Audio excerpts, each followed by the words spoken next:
Hola, buenas tardes. Habla Miguel Cervantes Blanco, vocal de formación de la Asociación Insight Analytics. Unas breves palabras iniciales para hablar sobre esta nueva asociación que sabéis que surge con ilusión y ganas de integrar todas las disciplinas que están creciendo sobre la base de la investigación de mercados y que hasta el momento estábamos desarrollando en las asociaciones de ADEMO y ANEIMO. La verdad es que queremos consolidar una nueva comunidad fuente de conocimiento y saber hacer que nos permita atender y liderar los nuevos retos. En la asociación ya hemos realizado algunas actividades de presentación que continuaremos en los próximos meses. También hemos llevado ya a cabo actividades de networking y de formación, concursos, y estamos con muchas ganas de presentaros nuevas ideas que queréis conociendo. Una prueba es esta ocasión en la que presentamos el webinar Hacia dónde se dirige Analytics and Data Science, y que mejor que contar con una experta de referencia que lleva varios años aportando mucho conocimiento en estas disciplinas y que es una visionaria. Me estoy refiriendo a Macarena Estevez Muñoz.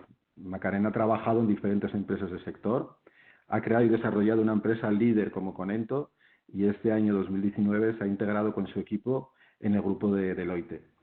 Entre sus clientes están las principales marcas de este país y ha sido elegida una de las 300 líderes tecnológicos en la primera cumbre de innovación tecnológica y economía circular en España. Y sobre todo de Macarena destacaría su generosidad y ganas de compartir. Formalmente deciros que la duración de la exposición está prevista para 35 o 40 minutos aproximadamente y posteriormente se abrirá un turno de preguntas. Con la finalidad de facilitar la comunicación entre todos, os sugerimos que estas preguntas se hagan por escrito vía chat y Macarena contestará vía voz. En los próximos días se os enviará una encuesta de satisfacción, así como la presentación que realizará hoy Macarena. Bueno, y sin más, y esperando contar con vosotros en próximas actividades de Insight Analytics, espero que este webinar os resulte interesante. Cuando quieras, Macarena, puedes empezar y muchas gracias por tu participación. Muy bien, fenomenal. Voy a poner así para que se vea bien. Vale. Bueno, pues os cuento, bueno, primero de todo que he estado mirando, no sabía quién iba a tener escuchando al otro lado y he visto que tengo un montón de amigos, un montón de personas a las que admiro muchísimo de la profesión, así que bueno, espero que os guste. Voy a estar muy pendiente del reloj para que no se me vaya el tiempo y bueno, os cuento un poco, a ver qué os parece lo que os he preparado. Bueno, lo primero de todo que os quiero contar es que cuando nosotros hablamos, o al menos cuando yo hablo de analytics, a lo que me estoy refiriendo siempre es a matemática aplicada, ¿vale? Entonces, digamos que así se diferencia muy bien lo que es datos, de lo que es tecnología, de lo que es analytics o matemática aplicada, que digamos que es la que trata, gracias a la tecnología, cogemos los datos, le metemos analytics y de ahí sacamos inteligencia. Entonces, cuando nosotros hablamos en el mundo de la empresa de aplicar las matemáticas, digamos que tenemos dos grandes maneras de aplicar la matemática en la empresa. Por una parte, ¿qué es lo que más solemos hacer? Contrastar hipótesis y por otra parte, resolver problemas. Contrastar la hipótesis, por ejemplo, es yo invierto en publicidad porque creo que cuando invierto en publicidad las ventas de mi compañía crecen. Pues eso es una hipótesis y lo que vamos a hacer es, a partir de datos y análisis, contrastar si esa hipótesis es verdadera. Y por otra parte, resolver problemas, pues es una cosa, desde mi punto de vista, un poquito más complicado. Porque normalmente para resolver un problema que es, por ejemplo, dime cuál tiene que ser la distribución que yo haga de mi presupuesto de medios entre los diferentes medios y a lo largo del año para maximizar mis ventas, eso no es una hipótesis que quiero contrastar, eso es una pregunta muy difícil a la que quiero responder. Bueno, pues eso es resolver un problema. Normalmente las hipótesis se contrastan con estadística y los problemas se resuelven con matemática más profunda. ¿Hacia dónde va el mundo? Pues a que la mayoría de las hipótesis se van a poder ir contrastando con las máquinas, no vamos a necesitar grandes científicos de datos. Sin embargo, lo que yo ya estoy observando es que para resolver los problemas que cada vez son más complicados, pues ahí no vamos a tener suficiente con las máquinas. Vamos a seguir necesitando gente muy inteligente y con gran capacidad de de abstraer conocimiento con ideas y con generación de ideas. Entonces, fijaros, un matiz más sobre este tema. Si vosotros veis esta foto y estas dos fotos y yo os preguntara cuál de las dos es más guapa y tuviéramos que decidir entre todos nosotros y quedarnos con una y todos de acuerdo en que esta elegida fuera la más guapa para todos nosotros, pues posiblemente no conseguiríamos ponernos de acuerdo porque son dos fotos de dos chicas muy guapas y muy difícil de decidir y todos optar por la misma. Sin embargo, cuando yo os pregunto cuánto es 1 más 1, pues aquí sí que la respuesta todos la tenemos clara. Esto es la ventaja que tiene aplicar y Analytics a los argumentos que nosotros tenemos en las empresas. Cuando nosotros tenemos algo de este estilo y lo ponemos delante de alguien, cuando nosotros vamos con un argumento matemático, pues tiene esta fuerza, la fuerza de que al final el argumento matemático es tan evidente y tan claro que es muchísimo más fácil convencer a alguien de algo cuando tienes Analytics detrás. Bueno, entonces, os voy a contar primero cuál creo yo que es mi visión de futuro. Bueno, aquí comentaros que ahora mismo en el mundo hay dos grandes vertientes. Hay quien dice que las máquinas van a sustituir en gran medida a los humanos en las empresas y hay quien dice que no. Hay quien dice que las máquinas más los humanos va a sumar más que las máquinas solas o que los humanos solos. Y yo soy de esta postura. Hace un año me incliné un poco por la primera postura, porque realmente cuando uno ve a la velocidad a la que avanzan la tecnología y cómo las máquinas en muchos casos están sustituyendo muchos pensamientos, pues en un primer momento te puedes dejar conquistar por esa idea. Pero yo ahora tengo claro que para mí mi postura es un poco esta, que al final, aunque es verdad que en muchos casos las máquinas van a sustituirnos en muchos de los trabajos que hacemos, en muchos otros creo que no van a ser capaces y que al final el hecho de tener una persona pensando va a hacer más, va a hacer que la máquina consiga más. Entonces, este pensamiento, que es un poco hacia donde yo me dirijo en el futuro, pues para mí la clave del futuro es combinar siempre estrategia con analytics. ¿Vale? Y esta diapositiva, que os la voy a pasar luego para que la tengáis, te va poniendo un poco, porque el problema que algunas empresas están teniendo es que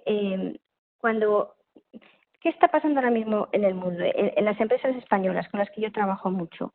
Bueno, casi todas las empresas que no son nativas digitales están intentando hacer una transformación digital. Entonces, ¿qué sucede con la transformación digital? ¿Cuándo tú vas metiendo una máquina en una empresa? Pues cuando tú quieres ir automatizando los procesos. ¿Y por qué? Porque cuando tú tienes muchos datos y tienes esos datos, la gestión de esos datos en tiempo real, eso es una cosa que un humano no puede hacer. Entonces, metes a las máquinas y metes los análisis y eso puede generar conocimiento en tiempo real. Entonces, ¿qué está sucediendo en las empresas? Pues tú empiezas a hacer automatización en diferentes puntos de la empresa. Pero muchas veces, cuando tú haces esa aplicación de la tecnología y de Analytics, resulta que en el otro lado, el que está esperando el resultado, es un humano. Entonces, si tú haces las cosas en tiempo real y un tratamiento de datos enorme en tiempo real y en el otro lado tienes un humano, pues la verdad que te sirve para poco tener el tratamiento en tiempo real. Quiere decir que la transformación digital de las empresas va a estar por fin funcionando y todo va a rodar de manera ágil cuando realmente las máquinas que van haciéndolo todo a toda velocidad en el otro lado estén hablando con las máquinas. Les voy a poner un ejemplo que todos vosotros vais a entender. La mayoría de vosotros que trabajáis en empresas seguramente tendréis un departamento que hace todo el tratamiento de las redes sociales y saca una serie de información de las redes sociales. Y está fenomenal. Pero muchas veces al otro lado hay un analista que es el que va sacando la información de la red social y va tomando sus decisiones y vamos haciendo algunas cosas. Que está muy bien, pero en realidad, ¿cuál es la gracia de que tú puedas sacar información en tiempo real de la red social? Pues que en ese mismo tiempo real un algoritmo esté tomando una serie de decisiones y eso vaya haciendo un movimiento constante, ¿vale? Entonces, tenemos que tener eso muy en cuenta. Esa sensación que tenemos todos de que algo está pasando, de que los modelos de atribución no me funcionan como quisiera que me funcionaran, de que estoy invirtiendo mucho dinero en mi compañía, pero la verdad es que todavía siento que hay muchos momentos en los que no estamos consiguiendo personalizar el contacto con los consumidores. Todo eso es una cosa normal y que poquito a poquito, a medida que todo avanza y además a medida que la propia empresa se va transformando por dentro, pues se va a ir acelerando y se va a ir construyendo. Entonces, dicho esto y teniendo en cuenta este doble planteamiento de estrategia y analytics, ¿vale? O sea, para mí es muy importante la analítica, es muy importante la automatización, pero también va a ser muy importante todo lo que es la parte estratégica y de toma de decisiones. Y os cuento esta paradoja, que es la paradoja de Moravec, que es una paradoja que me gusta mucho y que pone muy de manifiesto esto que os estoy diciendo. La paradoja de Moravec lo que dice es que las cosas que son fáciles para los humanos son difíciles para las máquinas y viceversa. Y pone un ejemplo que me encanta y es que si lo pone muy claro. Si tú le enseñas a jugar a una máquina al ajedrez, la máquina va a jugar al ajedrez y no va a haber ningún humano que la pueda vencer. Pero sin embargo, si a esa máquina le pides que juegue al parchís, no va a saber jugar al parchís. Entonces, eso pone de manifiesto lo que es una máquina y lo que es un humano. Un humano tiene una serie de capacidades, sobre todo de inteligencia espontánea, que las máquinas hoy por hoy no tienen. Y por eso el movimiento de académicos que defienden que la suma de humano más máquina va a ser más que máquina sola o humano solo, pues para mí es la que tiene la razón de ser. Y luego, andando un poco más y os voy a poner algunos ejemplos en esto que os contaba. ¿Qué peligro tiene esto que os digo de la automatización? Y de que ahora mismo hay muchísimos softwares que tú no necesitas saber matemáticas para hacer un algoritmo bastante complicado. Entonces, ¿qué sucede con eso? Pues que el problema que hay ahora mismo y que yo creo que durante un tiempo todavía va a haber, es que cuando tú le dejas a la máquina que haga todo y tú no ves lo que la máquina está haciendo, pues la máquina se puede equivocar y tú te puedes no dar cuenta. Entonces, eso que me pasa a mí, pero que a lo mejor hay gente joven a la que no le pasa porque tiene una fe ciega en las máquinas, pues quizás para mí también es un poco el freno de lo que está pasando. Fijaros, os he puesto este ejemplo para que veáis un poco por qué, desde mi punto de vista, es importante que el ser humano siga pensando cuando analiza, cosa en la que mucha gente, que ya os digo, que discrepa. Fijaros en el cuadrito de arriba, yo tengo, hay una serie de puntos, ¿no? Y ahí había pregunta que es, pues, ¿cuántos clústeres encontramos aquí? Acordaros, muchos vosotros lo sabréis, ¿no? Dice, un clúster es un conjunto de puntos que se parecen mucho entre sí, pero que son distintos de otro clúster que haya distinto. Entonces, muchas veces yo os he puesto este ejemplo de los clústeres porque hay muchísima gente que sin saber nada de estadística hace análisis de segmentación y hace clústeres. Y muchas veces en media horita te hacen un clúster. Y para mí, hacer un clúster es una cosa muy complicada. Y es una cosa en la que no es solamente estadística, sino que es mucho de sentido común. Y veis ahí, pues, distintas respuestas. ¿Cuántos hay? ¿2 clústeres, como veis en la parte de la izquierda? ¿O hay 4 clústeres en el centro? ¿O hay 6 clústeres? Entonces, la matemática ayuda y la estadística ayuda. Pero para mí sigue siendo muy importante el entender, el pensar. Y esto os pongo este ejemplo, que es una cosa que es visible, pero por ejemplo, las redes neuronales, que sabéis que es un poco ahora todo lo que es el tratamiento de imágenes, de vídeos, etcétera, se hace todo con redes neuronales. Las redes neuronales tienen una característica negativa, que es que no puedes explicar lo que hace la red. No, es difícil de explicar lo que hace. Entonces, es un poco como caminar a ciegas. Y entonces, pues eso tiene este tipo de situaciones que os pongo aquí, ¿no? Al final, ¿qué me va a decir la máquina? ¿2, 4 o 6? ¿Y qué me podría haber dicho? ¿O qué hubiera pensado yo? ¿Vale? Bueno, entonces, en cuanto al mundo del dato, no me voy a enrollar mucho aquí, pero solamente os quiero mandar un mensaje muy importante, que también tiene que ver con esto que os estoy contando. Cuando ahora mismo, mi punto de vista, o sea, yo creo que por lo que yo estoy viendo en el día a día del trabajo, el mundo de la analítica se está complicando mucho. Vosotros sabéis que nosotros, en mi equipo, siempre hemos hecho muchísimos modelos de marketing mix para medir el retorno de las inversiones. Cuando yo era más joven, pues estos modelos eran modelos que se hacían relativamente fáciles y no necesitabas matemáticos de primer nivel, sino que prácticamente pues enseñabas un poco la metodología y lo podías hacer. Ahora mismo, como consecuencia de que el dato se está complicando mucho, la analítica se está complicando mucho.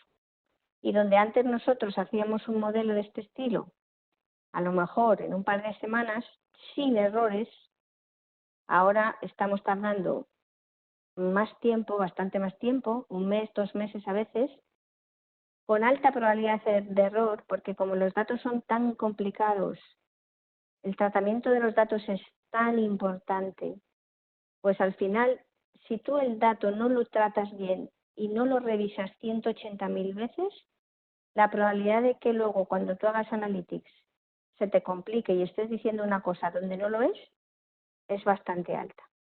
¿Vale? Entonces, aquí mi mensaje es el siguiente. Primero, a todos los que hagáis análisis y trabajéis un poco en el mundo de los análisis, no os preocupéis si tenéis esa sensación de que todo se está complicando, porque es así, todo se está complicando. La analítica se está complicando muchísimo. Y lo más importante de un análisis sigue siendo revisar el dato, que el dato esté bien, y luego ser capaces de transformar los datos para que esos datos, cuando los metamos en los modelos, nos den la máxima inteligencia. Y os pongo un ejemplo para que lo entendáis muy bien a qué me refiero con eso. Yo muchas veces voy a tener los datos brutos, por ejemplo, la edad de una persona. Entonces, tú tienes el dato así te llega el dato, y muchas veces si tú no piensas y no palpas los datos, pues tú metes los datos tal cual te vienen. Y muchas veces, pues los análisis a veces no admiten esos datos o te dicen que no encuentran ninguna relación entre variables que tú quieres analizar y esos datos. Sin embargo, cuando tú analizas los datos, los pintas, los miras por un lado, los miras por el otro, los transformas de manera inteligente, a lo mejor en vez de tener la edad, pues a lo mejor es mejor tener grupos de edad, pues voy a probar a lo mejor si con grupos de edad parece que mi comportamiento se puede explicar mejor. Pues haciendo este tipo de cosas, a veces se consiguen análisis muchísimo mejores y soluciones muchísimo mejores. ¿Y quién tiene la intuición para hacer esa transformación de los datos? ¿Las máquinas? No, los humanos. O sea que veis, y vais a ver a lo largo de mi charla, como siempre estamos entre el humano y la máquina. Y para mí, es verdad que el humano es lento y que es incapaz de manejar cantidades inmensas de datos, o como en esta diapositiva, datos de todos los tipos, que si estructurados, que si no estructurados, que si internos, que si externos, que si en tiempo real, que si no en tiempo real. El humano es incapaz de manejar todo esto. Bueno, pero cojamos lo bueno que tiene el humano y cojamos lo bueno que tiene la máquina. No dejemos al humano ahí a un lado, porque acabamos de ver que el humano piensa de una manera que no piensa. El humano tiene intuiciones, el humano ve cosas con los ojos o ve cosas en otros ejemplos de otros sectores, y eso hace que tenga ideas, intuiciones que luego las lleva a los análisis y hacen que esos análisis sean mucho mejores que un análisis que a lo mejor es totalmente automático por la máquina. ¿Vale? Eso en cuanto a los datos. En cuanto a Analytics, ¿qué os puedo contar? A ver, os cuento, o sea, como Analytics es matemática aplicada, pues la matemática, ¿dónde se puede aplicar? A todo. Entonces, ¿qué es Analytics? Todo. Yo he trabajado en muchísimos tipos de Analytics. Aquí os he puesto los más importantes, pero aparte de estos hay mucho más. No os he puesto nada, por ejemplo, de temas pues yo qué sé, de bolsa, de juego, pues hay un sinfín de aplicaciones. En esta matriz, para un poco que sepáis las principales cosas que se están haciendo ahora mismo con Analytics, veis que tenemos dos ejes. El eje horizontal, que tenemos la complejidad analítica. Nosotros podemos hacer cosas con una complejidad no muy grande y podemos hacer cosas que son muy complejas. Por ejemplo, pues todo lo que tiene que ver, ahí arriba lo veis, con temas de análisis de imagen, de vídeo, etcétera. Y luego el otro eje es el porcentaje de inteligencia artificial o automatización que tenemos en los análisis. Es decir, yo por ejemplo, aquí abajo veis que tenemos analytics aplicados a métricas de valores intangibles, como la marca o la reputación. ¿Vale? Por ejemplo, crear una métrica de marca, que luego os voy a contar alguna cosa de esto. O crear una métrica de reputación. Bueno, pues eso es una cosa que no tiene mucha complejidad analítica, que no tiene, en la mayoría de los casos, mucha automatización, pero que sin embargo sigue siendo un análisis muy importante para las empresas. Luego tenemos todo el tema de People Analytics, Talent Analytics, que es todo lo que tiene que ver de analítica aplicada a empleados. Ahí abajo veis que tenemos Marketing Mix Modeling, que es todo lo que tiene que ver con análisis en el tiempo de las series de ventas versus las series de todas las variables de marketing. Y eso nos va a servir para contrastar la hipótesis de que todo lo que nosotros hacemos en el departamento de marketing lleva a que nuestra empresa venda más. Luego tenemos todo lo que tiene que ver con predicción. Para mí el tema de predicción es uno de los campos que se están complicando más hoy en día. Yo me acuerdo antes que se hacían predicciones relativamente sencillas. Ahora las predicciones se están complicando, primero porque la cantidad de datos que se pueden utilizar en una predicción están tendiendo a infinito, y segundo porque las predicciones cada vez más se están haciendo en intervalos de tiempo muy chiquititos, entonces los modelos se complican un montón. Luego veis allí que tenemos todo lo que es Geoanalytics, que es otro de los campos también que está creciendo muchísimo en Analytics y que todavía le queda mucho por crecer. ¿Por qué? ¿Por qué está creciendo?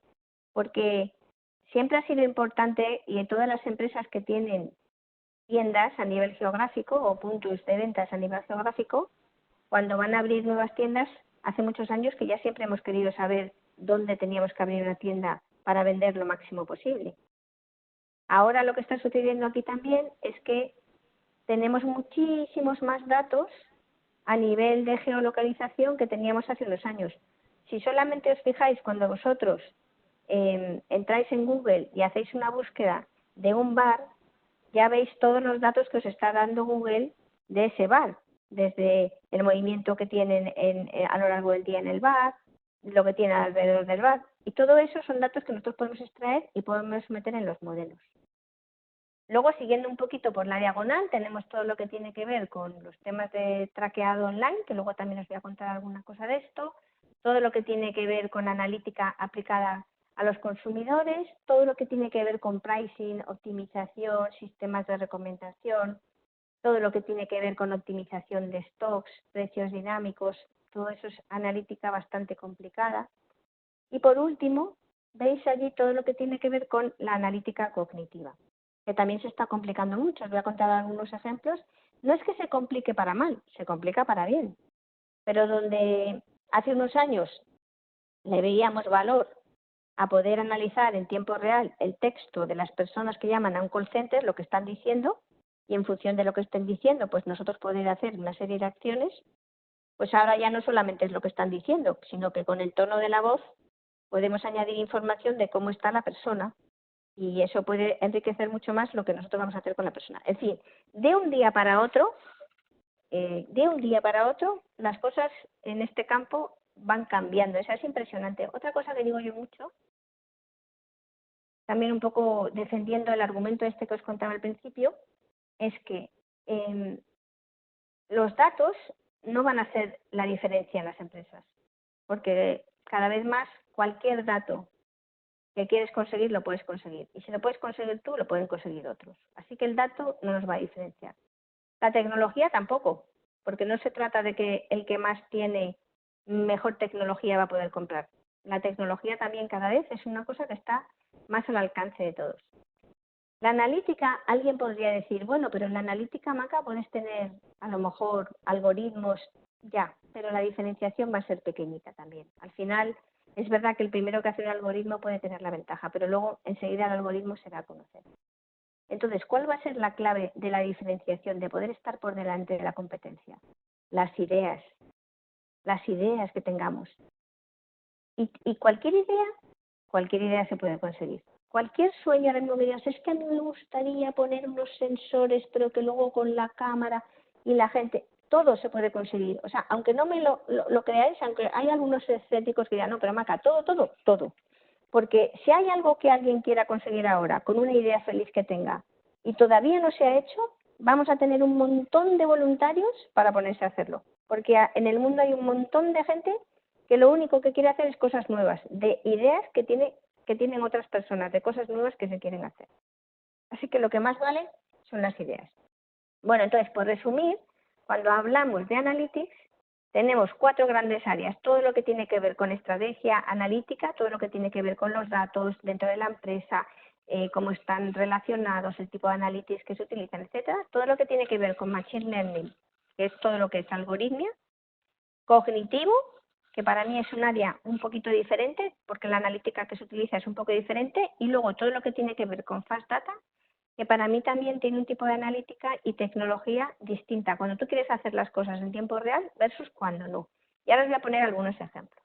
Bien, entonces, bueno, primera cosa que os quiero contar. Seguro que alguno me habéis escuchado este enfoque, porque llevo mucho tiempo contándolo en el mercado, pero hoy os quiero decir dónde estamos ahora mismo en este enfoque. Aplicación de las matemáticas en el mundo del marketing. Bueno, entonces, ¿qué está pasando con la llegada del Big Data, con la llegada de la tecnología? Ya lo tenemos aquí, ¿no? Pues que nosotros finalmente sabemos muchas cosas de las personas, entonces lo que queremos hacer es una acción particular para cada persona. Entonces yo, fijaros, encuentro un símil entre esto y la guerra. Y os lo voy a poner con este ejemplo que lo vais a entender muy bien. Imaginaros que en la guerra supiéramos todo de cada soldado. Qué armas lleva, su precisión en los disparos, a qué velocidad camina, cuántos días puede sobrevivir sin beber, cómo reacciona ante las situaciones de peligro, todo. Si supiéramos todo de cada soldado, ¿podríamos ganar la guerra? No. ¿Por qué? Porque aunque yo lo sepa todo de cada soldado, pues puede venir una tormenta, puedo tener un ataque sorpresa de la competencia por un lado. Entonces, ¿qué sucede en la guerra y qué necesitamos para ganar una guerra, aunque lo sepamos todo de cada soldado? Pues tenemos que tener una estrategia, un conocimiento estratégico. Después, una vez tenemos el conocimiento estratégico, hacer una serie de tácticas para aterrizar ese conocimiento estratégico. No se trata de tener una estrategia por un lado, una táctica por otro y una microtáctica por otro. Que os lo pongo de otra manera. No se trata de medir el ROI con una empresa, después la respuesta directa con otra empresa y después los modelos de atribución con otra empresa. Porque si hacemos esas 3 cosas con 3 empresas diferentes, el anunciante al final se va a volver loco. Porque por más que intentemos hacer las cosas bien, si no conectamos la visión estratégica con la táctica y con la microtáctica, no van a salir resultados coherentes.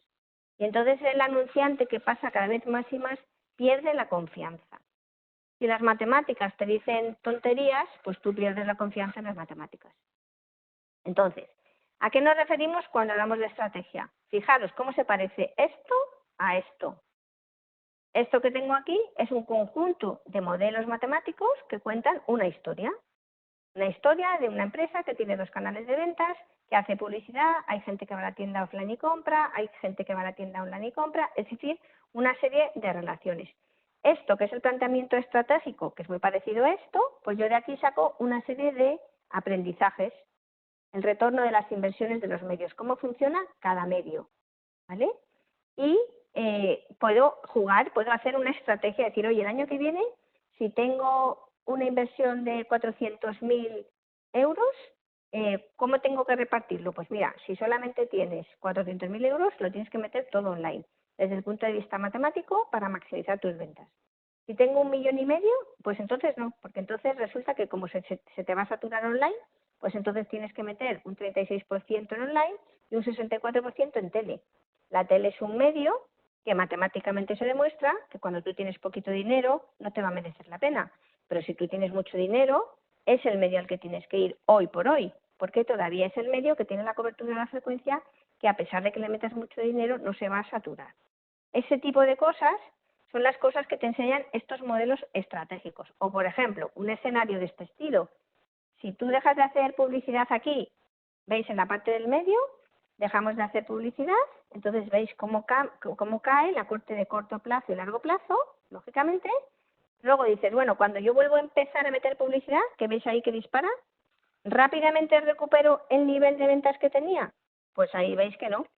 Entonces, esto, por ejemplo, tú no se lo puedes dar a una máquina, porque la máquina, toda la máquina le tienes que enseñar a pensar.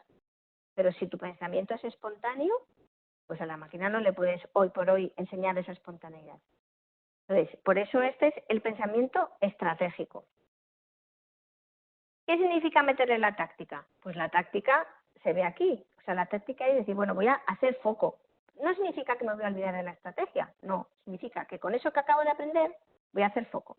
Otro tipo de modelos matemáticos y otro tipo de aprendizajes. Por ejemplo, ya sabía que la tele me funcionaba, pero ¿cómo me funciona cada cadena? ¿Vale? O, por ejemplo, los efectos halo. Cuando yo hago una campaña en tele, esa campaña en tele me está beneficiando SEM. Entonces, cuando yo mido de manera táctica el ROI de SEM, ¿tengo que tener en cuenta el efecto halo que me dice el modelo estratégico? Pues sí que lo tienes que tener en cuenta. Si no lo tienes en cuenta, estás mintiendo porque es una cosa que existe. Entonces, si obvias lo que existe, la matemática te miente. Y por último, la visión microtáctica, los modelos de atribución. Aquí, pues ya, en el primer caso, tenemos los modelos de series temporales. En el segundo caso, pues tenemos modelos, por ejemplo, con datos de llamadas a call center. ¿Y qué tenemos aquí? Datos de cookies. Datos de cookies de dónde impactan con nuestra publicidad, cómo navegan en nuestra página web, datos de CRM y muchas veces datos enriquecidos de terceros. ¿Qué está pasando con los modelos de atribución? Os he puesto aquí un ejemplo que me encanta, porque es un ejemplo que lo descubrí en un paper. La verdad, y es que dije, jolín, pues la verdad es que si ves el ejemplo así, la verdad uno entiende por qué pasan las cosas que pasan. Fijaros, dice aquí, en el ejemplo 1 se podría pensar que pasar por S. Fijaros, aquí que tengo, yo tengo una serie de personas y aquí voy viendo los canales por los que está pasando, donde tengo publicidad. En este caso, en el 1 veis que pasa por S, que search, pasa por search y luego acaba en reserva. Y por último, va a directa y hace un clic y compra. Entonces dices, oye, pues mira, si yo miro esto, pues parece que efectivamente el pasar por ese parece que podría ayudar. Pero entonces dices, pero ¿y si te fijas en el ejemplo 7? Que pasa por ese, luego por D y resulta que no compra. O por ejemplo, el ejemplo 4 y el 5. Pues dice, pues lógica, veis que es exactamente lo mismo, pero uno compra, otro no compra. Entonces, ¿qué sucede desde mi punto de vista? ¿Por qué los modelos de atribución no funcionan? Cuando se hacen bien, ya no os quiero ni contar cuando es las clic y todo esto, que esto partimos de la base que el planteamiento teórico no es imposible, o sea, porque nosotros no hacemos las cosas solo por donde uno dé el último clic. O sea, acordaros de lo que os he dicho. Esto, o sea, los modelos de atribución, si consiguiéramos que funcionaran desde el punto de vista estadístico, siempre tendría que ser dentro de ese planteamiento que os he dicho, estrategia táctica, microtáctica. Pero ¿qué sucede? La estadística, ¿qué hace la estadística? La estadística resume comportamientos repetitivos. Entonces, ¿qué sucede en el entorno de la navegación online? Pues que es muy difícil. ¿Por qué? Porque pasa de todo. Porque pasan millones de cosas y esos millones de cosas son todas diferentes. Entonces, ¿se puede hacer modelos de atribución sofisticados? Se pueden hacer. Pero para hacer un modelo de atribución que funcione bien, es complicado. Es complicado. O sea, es muy complicado. Y complicado significa caro. Significa cosas muy complicadas, ¿vale? Entonces, bien. Y luego, ¿qué más os quiero contar? Que voy un poquito mal de tiempo, voy a correr un poco, pero para que os dé tiempo a hacer preguntas. Bueno, os pongo aquí. Esto es muy importante también. Dice datos buenos versus datos en tiempo real. ¿Qué nos quedamos? ¿Qué es mejor? ¿Un dato que sea muy cercano a la verdad o menos cercano, pero que lo tenga ya hoy mismo. Casi todos vosotros seguramente, si os escuchara, me diríais, no, hombre, no, que el dato sea bueno. Pero si veis lo que sucede en las empresas, muchas veces estamos dando prioridad a los datos en tiempo real sin importarnos tanto cómo de buenos son los datos. Yo os he traído varios ejemplos. Fijaros, ¿qué tengo aquí? Este cuadro de mando es un cuadro de mando muy conocido en el entorno de los valores intangibles. Como el diagrama que os enseñaba antes, me cuenta una historia. Y la historia que me cuenta es que en el centro de las compañías están las percepciones, la experiencia, la reputación y la marca. Cuando las percepciones mejoran, las actitudes de los stakeholders mejoran, la gente recomienda y considera más mi marca y por lo tanto el negocio mejora. ¿Y cómo puedo conseguir que las percepciones mejoren? Pues con lo que las compañías hacen y con lo que las compañías comunican. Con esto pongo de manifiesto que estas señoritas de aquí, las percepciones, son variables muy importantes para las compañías. Y por lo tanto, tener métricas en los cuadros de mando de estas variables es una cosa muy importante. Cuando yo tengo una métrica en un cuadro de mando, ¿qué le tiene que suceder a esa métrica para que realmente tenga sentido que esté en el cuadro de mando? Dos cosas. Que tenga capacidad predictiva, quiere decir que si yo el año que viene el objetivo que tengo de negocio es incrementar un 2%, yo sepa qué significa eso de cara a mi métrica de valor intangible, es decir, cuánto tengo que crecer la marca, cuánto tengo que crecer la reputación, cuánto tengo que crecer la experiencia o la satisfacción.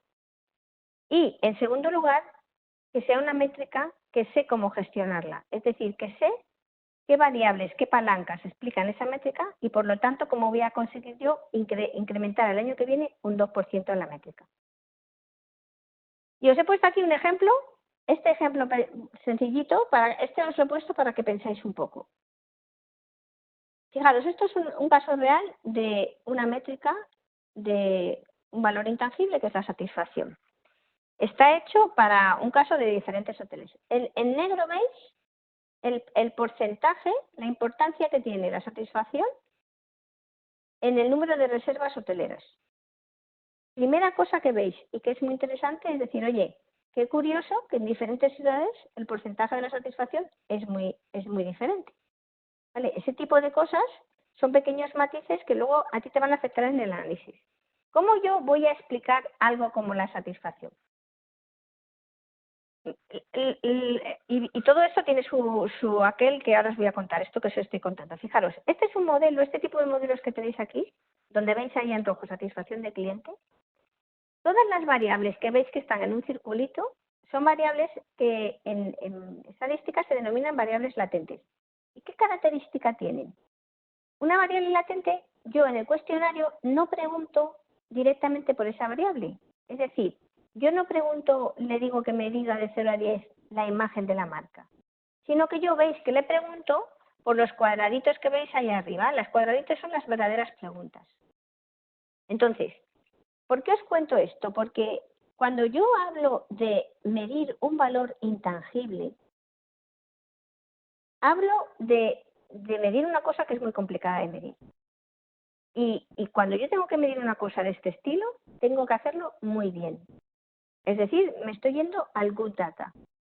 Tengo que medir, primero analizar en la teoría cuáles son las variables que estructuran este tipo de valores intangibles, luego hacer un cuestionario muy bien hecho y luego hacer una serie de modelos matemáticos hechos por humanos, desde luego, con mucho sentido común y muy bien hechos. Eso no quita que yo pueda hacer en paralelo otro tipo de cosas. Por ejemplo, oye, Maca, esto que tú me has contado está muy bien, pero yo esto me estoy gastando mucho dinero, mido la satisfacción de los clientes, pero no la puedo medir cada mes. La puedo medir una vez al año como mucho, porque no tengo dinero para hacer esto con frecuencia. Sin embargo, quiero subir la satisfacción al cuadro de mando del consejero delegado. ¿Yo puedo tener hoy en día en el cuadro de mando una variable que la mida una vez al año? Pues la verdad que no. La puedes tener, pero en las decisiones que se toman cada día, una variable que está en cuadro de mando y que se aparece una vez al año, ¿se va a tener en cuenta? Pues la verdad que no. ¿Cómo podemos darle velocidad a una cosa tan compleja? Y esto que os estoy contando, que diréis, jolín, Maca, pues menudo lío, ¿no? Pues es que os lo estoy contando así porque es la realidad y porque es lo que todos lo estamos experimentando. ¿Qué puedes hacer? Bueno, primero puedes usar la inteligencia y todo lo que se está desarrollando. Puedes decir, vale, yo hago una vez al año este estudio, esto no os lo perdono, porque si queréis medir un valor intangible, una vez al año, máximo una vez cada 2 años, tenéis que hacerlo bien hecho.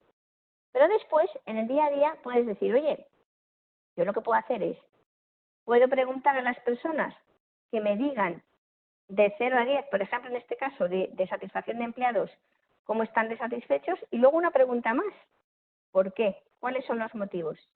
¿Qué ventaja tiene esto y por qué esto se puede hacer ahora y hace unos años no se hacía? Porque ahora las preguntas abiertas se pueden tratar con un análisis de sentimiento que no hace falta que contrates a la superempresa, que ahora mismo hay softwares libres, online, que te hacen el análisis de sentimiento, que de sobra puedes aplicarlo para este tipo de análisis. Entonces, claro, estas dos preguntas sí que las podemos hacer cada poquito tiempo. Y tratando la pregunta abierta, podemos identificar, aquí abajo veis, todos los tipos de respuestas que dan las personas y podemos ir haciendo una medición de la satisfacción y relacionar la satisfacción con otras variables que son los drivers de la satisfacción. Esa es una posibilidad. Y la otra posibilidad es la siguiente.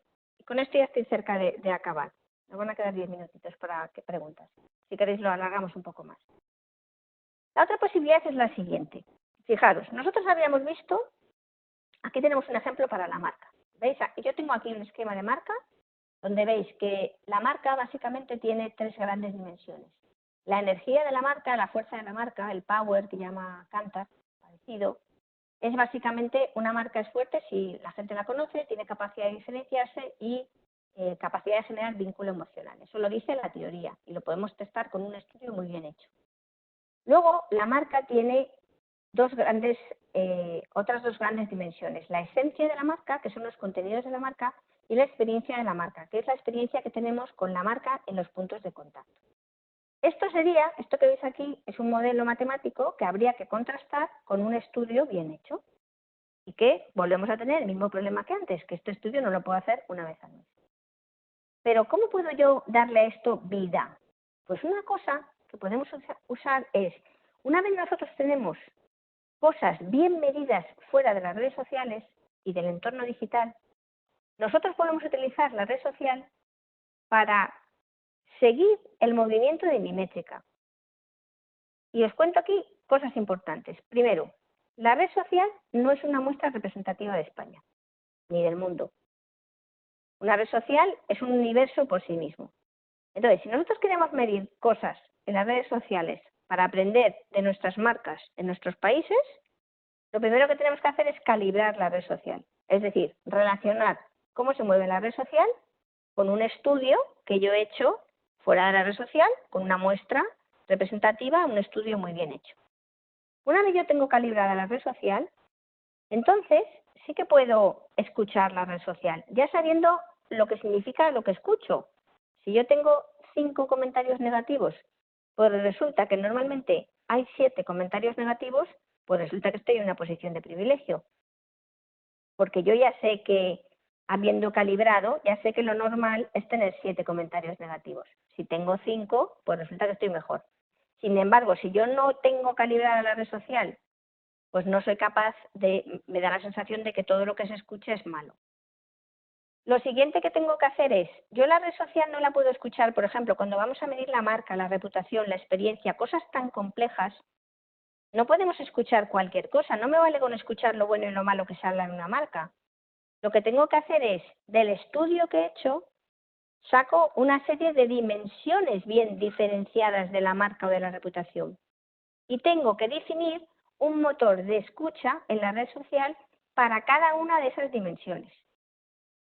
Entonces, una vez lo tengo hecho esto, que es un trabajo bastante arduo, bueno, ya parece que voy a hacer las cosas mejor, porque de mi estudio fuera de la red social saco que el valor de mi marca es 6,3.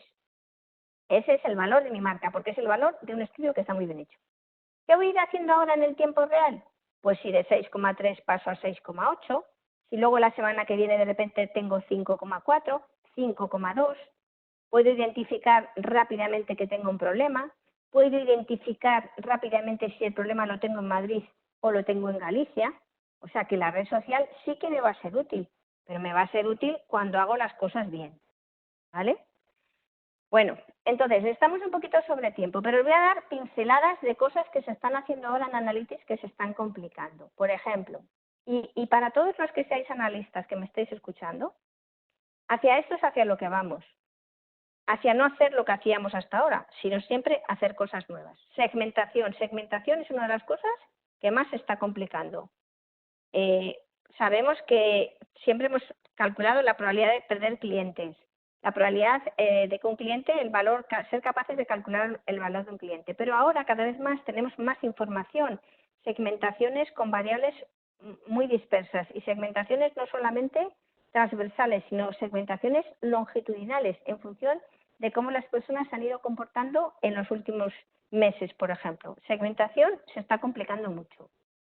Por ejemplo, análisis de los tickets de compra. Es una cosa que parece fácil, dices, oye, pues sí, así a primera vista Maca me dice, pero dices, bueno, y me recuerda un poco el ejemplo que os ponía de atribución. Coger cuando llegáis esta tarde a vuestra casa 5 tickets de compras distintos, o imaginaros cómo son 5 tickets de compras de 5 familias distintas, y cómo se puede hacer estadística de los tickets de compra en tiempo real. ¿Verdad que a todos nos gustaría? Y son cosas que se hacen, pero son cosas que ya el sentido común te dice fácil, esto no puede ser, porque la cantidad de variación es enorme. Entonces son cosas que hay que hacerlas con bastante inteligencia. Todo lo que tiene que ver con digitalizar los puntos físicos, la mayoría de vosotros lo conoceréis, poner sensores en las tiendas y sacar cualquier tipo de datos de esos sensores, enriquecerlos con datos de geolocalización, todo eso hacerlo en tiempo real, conectarlo con dispositivos que están conectados con las personas y ser capaces de que todo eso haga que la experiencia de la persona sea mejor. Todo eso se puede hacer, pero es complicado, es complicado. Cuando yo os digo que es complicado es porque he hecho muchos ejercicios de este estilo y veo cómo sufren los matemáticos y los problemas que muchas veces tenemos, porque no son cosas que sean fáciles de hacer. Lo que os comentaba antes del habla, que es ya no solamente lo que se dice, sino cómo se dice, dónde se dice. Y luego, por ejemplo, cada vez más los análisis de por sí se están complicando más, cada vez queremos más, ¿no? Por ejemplo, sabéis que en casi todas las empresas, desde hace tiempo, pues se calcula la probabilidad de que ciertas personas se vayan de la empresa y entonces pues se les hace diferentes acciones de retención. Pero ahora con los algoritmos dices, oye, pero a ver, o sea, yo no quiero hacer la misma retención para cada persona. Si yo cruzo la tasa de fuga con el valor que tiene un cliente, pues voy a poder saber si dos personas que tienen la misma probabilidad de fuga, pero una de ellas tiene un valor muy importante para mí y otra un valor muy pequeño, pues a lo mejor en la que tiene un valor muy importante para mí yo puedo hacer una acción que tenga mayor coste, pero esta acción que tiene mayor coste no la voy a hacer con la otra persona. Pues todo esto pues son cosas que se pueden hacer, pero complica el mundo analytics, lo complica un montón. Todo lo que tiene que ver con predicciones, pues que también os contaba antes, también son cosas que se están haciendo, pero también muy complicadas. Ahora mismo, nosotros en particular estamos trabajando con una empresa que nos está pidiendo una predicción a 5 años de la cifra de ventas. Pues esto es una cosa muy complicada, porque dentro de 5 años, imaginaros, es que hacer una predicción a 5 años es una cosa muy complicada, porque la velocidad de cambio es tal y la afectación es tal que es muy, muy, muy difícil. Pero, por otra parte, la visión estratégica tiene que ser a 3, 4, 5 años. Y necesitamos un poco de las matemáticas, porque si no, todavía más difícil. Y 2 diapositivas últimas, un poco, esto ves, ¿no? Pues cómo sería la situación de Big Data. Aplicar analytics rigurosos, o sea, esto también os lo digo. Se hacen muchos analytics, pero hay 2 tipos de analytics, ¿eh? Es como todo en la vida. O sea, tú puedes hacer un modelo o otro modelo. Una cosa que yo siempre digo mucho es que si tú los mismos datos se los das a 5 analistas diferentes, te van a dar 5 modelos diferentes. Porque modelizar es pensar y la manera de pensar de uno y otro es diferente. Entonces, fijaros la diferencia. Parece tonto el gráfico, ¿no? Pero si tú ves la diferencia entre analytics rigurosos y analytics no rigurosos, pues la diferencia es importante. Y la última diapositiva, solamente para que lo tengáis en la cabeza, 6 temas muy importantes de Machine Learning. La calidad de los datos ya lo hemos hablado, pero es tan importante. Que los resultados sean reproducibles, ¿no? Porque muchas veces, a lo mejor, como perseguimos siempre tanto el resultado que defiende lo que yo digo, pues hay muchas veces que te limitas la muestra, que haces cosas muy específicas, pero luego esos resultados no son extrapolables, entonces no te sirven para nada. Los algoritmos deben de ser transparentes. O sea, esto es una cosa que yo la digo y la digo. Si nosotros, yo vendo matemáticas. ¿Cómo te voy a vender matemáticas y no te voy a dar las matemáticas? Entonces, los algoritmos tienen que ser transparentes. Deben de ser creíbles. Muy importante, porque eso también es un peligro que tenemos los matemáticos. Tú me haces el mejor de los algoritmos, pero eso no hay ni quien lo entienda y la gente realmente no te lo está creyendo, pues evidentemente el algoritmo no va a llegar a ningún lugar.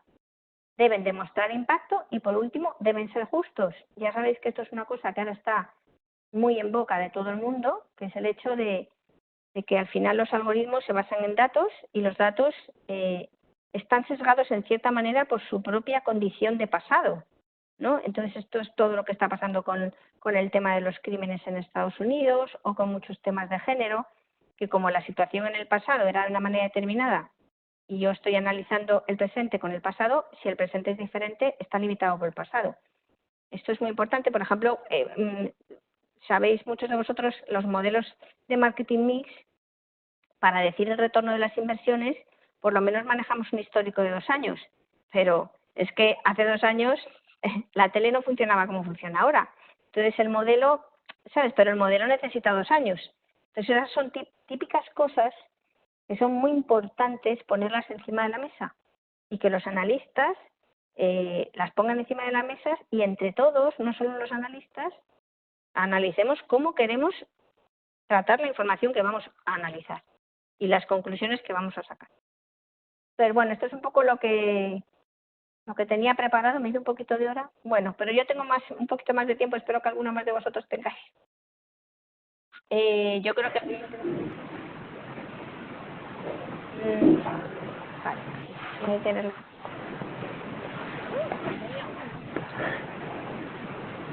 Hola, Macarena. Muchas Sí. gracias por tu síntesis y la verdad por la claridad una vez más en las explicaciones que has dado sobre la visión de Analytics.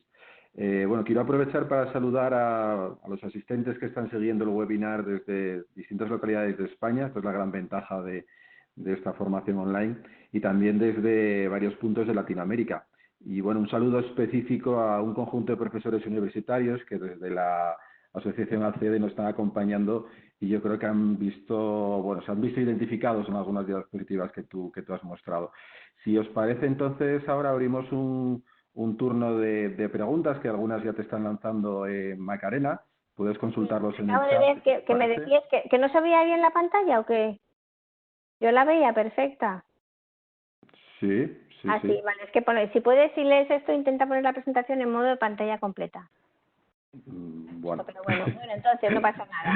De todas maneras, como van a disponer de la presentación, pues lo van a poder consultar con fenomenal. más claridad. Vale, pues voy con Vicente, que es el primero que me hace la pregunta. Hoy se habla mucho de escuchas en redes sociales, pero todos dudamos de su representatividad.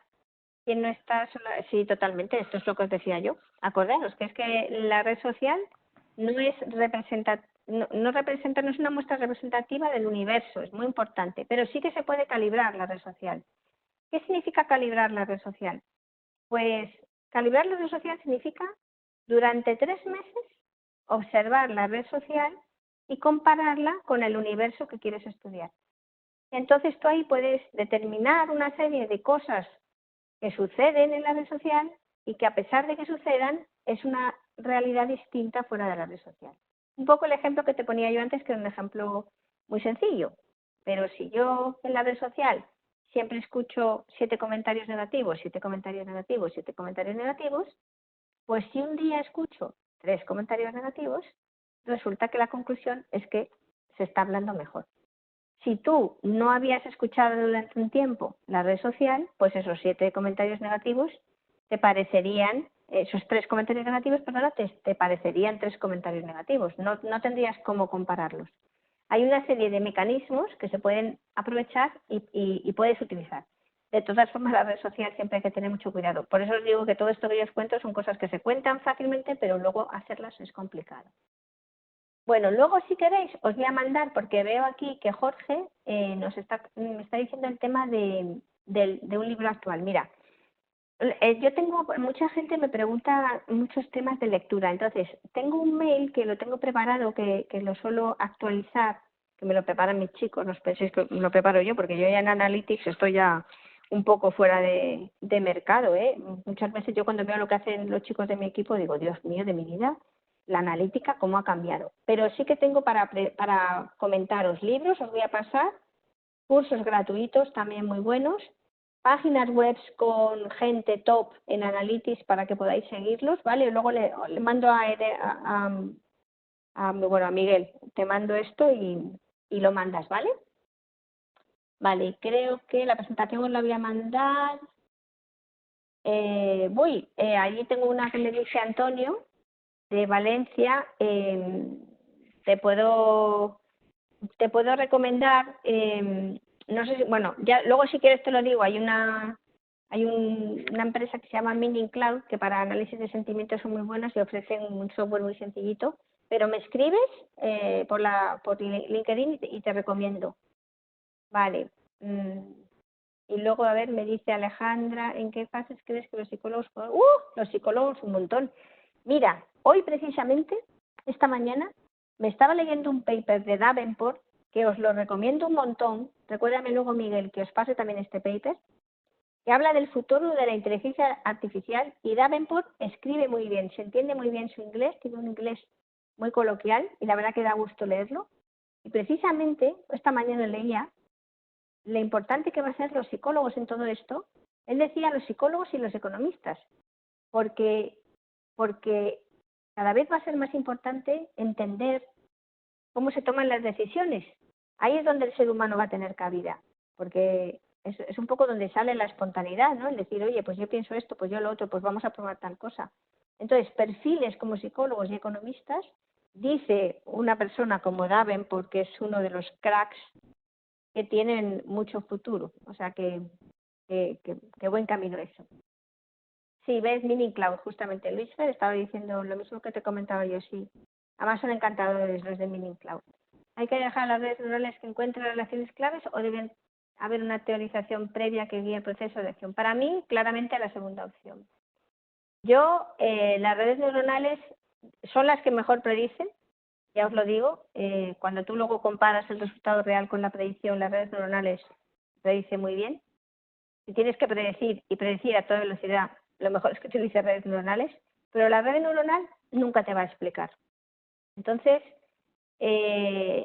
si tú te fíes, pues adelante, pero es que yo soy de la vieja escuela. Entonces, para mí no soy capaz de analizar sin entender lo que se está haciendo. Pero sí que os digo de verdad que yo soy de la vieja escuela. Yo veo a la gente joven, tienen otro nivel de confianza y es verdad que la máquina se equivoca, pero así es como aprende, como los niños. Dicen los americanos que las redes neuronales aprenden, cuando tú dices, ¿quieres entender lo que hace una red neuronal? Pues lo que hace un niño pequeño. ¿Qué hace un niño pequeño? Toca el enchufe. No lo toques, el niño lo toca otra vez. De repente le da un pequeño calambrito, el niño no vuelve a tocar el enchufe. ¿Qué hace la red neuronal? Igual, tú programas la red neuronal. El momento en el que la red neuronal se equivoca, se lo dices. Oye, te has equivocado y esto, vamos, menudo disgusto. Pero entonces la red neuronal aprende. Entonces, poco a poco, el camino va por ahí, lo tengo clarísimo. Ahora, en la Academia Americana, lo que más están haciendo ahora es intentar que las redes neuronales sean explicativas. Y lo que están haciendo es, fijaros, hacen una red neuronal y luego hacen una red neuronal muy parecida, pero un poquito diferente. Y esa diferencia, pues es la que explica la diferencia entre una red y otra. O sea, lo que van a hacer es, en vez de entender lo que hay dentro de la red neuronal, lo van a entender, pero viendo diferencias entre la red neuronal y un poquito parecida a la red neuronal, haciendo ese tipo de cosas. O sea, que vamos, aquí hay gente pensando que está haciendo cosas increíbles. Oye, muchas gracias a todos, qué majos, qué comentarios tan majos. Os quiero mucho a todos, aunque no os pueda ver. Pues yo creo que ya, ¿no? No parece que haya más preguntas. Pues yo creo que sí, Macarena. La verdad es que nos has dejado a todos, bueno, gratamente impresionados, como no era de esperar menos, y bueno, que os desperta una serie de inquietudes que nos va a hacer pensar mucho. Un placer contar contigo. La verdad es que muchísimas gracias a todos los que habéis podido asistir y os esperamos en próximas actividades de Insight Analytics. Muchas gracias a vosotros. Besos grandes para todos.